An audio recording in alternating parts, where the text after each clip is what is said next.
Oh. Hey, akubeni kuhle makhehla. Njengoba umnyama kuvela ukhaya. Today we'll be talking about candles.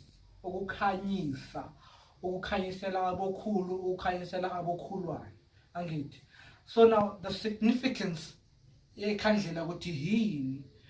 Now I've realized that abantu abaningi mabalight ikhandlela basuka banga-understand ukuthi why should they light ikhandlela.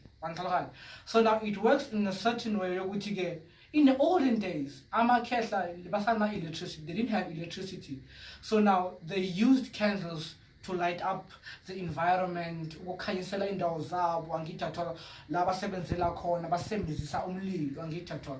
So now in that way ikhandlela ke manje lakhula ukuthi ke manje amadlozi angithi bazi ukuthi ikhandlela liyakhanyisa konke lokho. Manje thina isikhathi masuka sihamba kwangena bogesi nani lasetshenzisela ukuthi sesiyathandaza ke manje silisebenzisa ukuthi ke manje ukuthi lisikhanyisele indlela zethu, lisikhanyisele zonke izinto zethu thina abantu sizenzayo.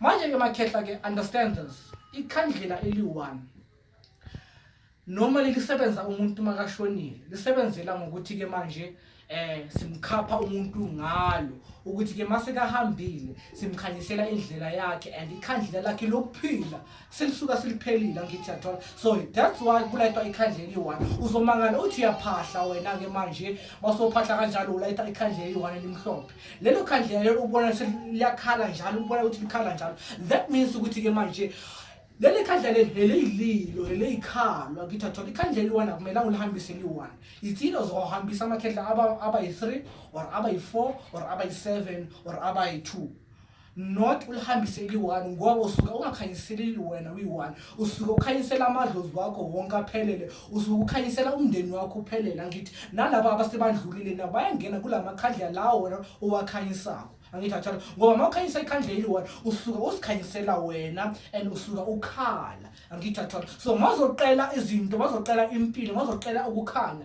angeke usebenzise ikhandlela eli-1, uzosuka usebenzise amakhandlela ahlukahlukene and not 1 but 2 or 3 or 7 angithathola.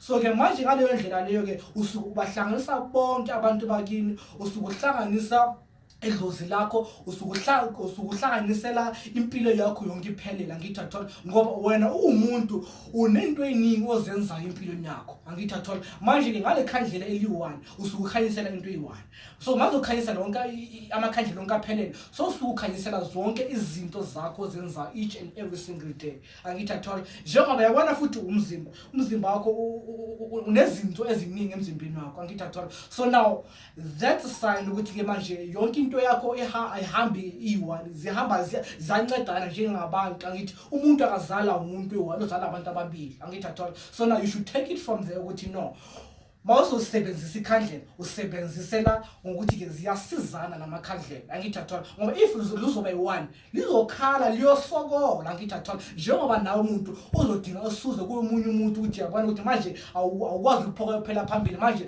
siyocela umunye umuntu ukuthi akusize. So mazotheka ihelp yomunye umuntu, so ke masenihlangana amandla wena ayahlangana ke manje uphokophela uyaphambili angithathola. Manje ngokusho kanjalo ke ikhandlela ke angeke uzusebenzise li-1 ngoba ke yeyililo mntana ekhehla. So ke uze izinto zakho zokukhanyisela kumele uhambe ukhanyise wonke amakhandlela aphelele and then ke uzophokophela uye phambili angithathola. So now ikhandlela elimhlophe lusho ukuthi ke sicela ukukhanya, sicela ukuthi indlela zethu zibe mhlophe angithathola. And then ikhandlela eli-yellow helendlela angithathola. Manje masibika ikhandlela eli-yellow nemhlophe sesithi ke manje sikhuluma nendoda, sikhuluma nomfazi angithathola. So mabahlangana labantu laba bayenza ukuthi impilo zethu zikhanye ziphokophele ziye phambili, kube ne-prosperity in our lives angithathola into ezinjalo. So now ziyasizana ngokunjalo ke. So ke sokungena ke eli-blue naleli lihlaza kulawo amabili. So ke manje akhuluma ngisho nezulu, akhuluma ngisho nangomoya angithathola, leli li-blue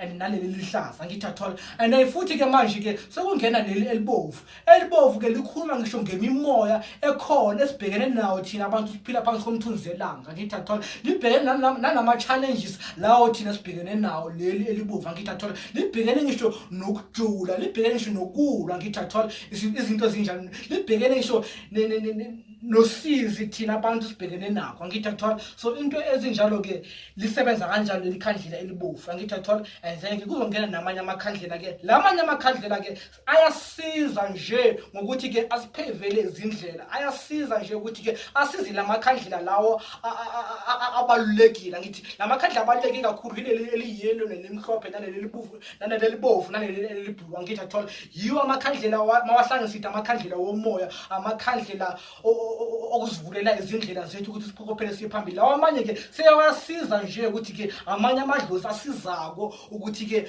kuzoba namandla kulo whatever le thina abantu sicelayo angithi athola. So now ngokusho kanjalo ke ungabosebenzisa ikhandlela eli-1 ngoba lilo liyakhapha liyakhala kakhulukazi lifuna ukusizwa angithi athola. So ngokusho kanjalo ke you must understand the difference between lamakhandlela la ukuthi ameleni, umsebenzi wawo yini, and isizathu ukuthi ulayithe ikhandlela ukuthi yini. Hallelujah.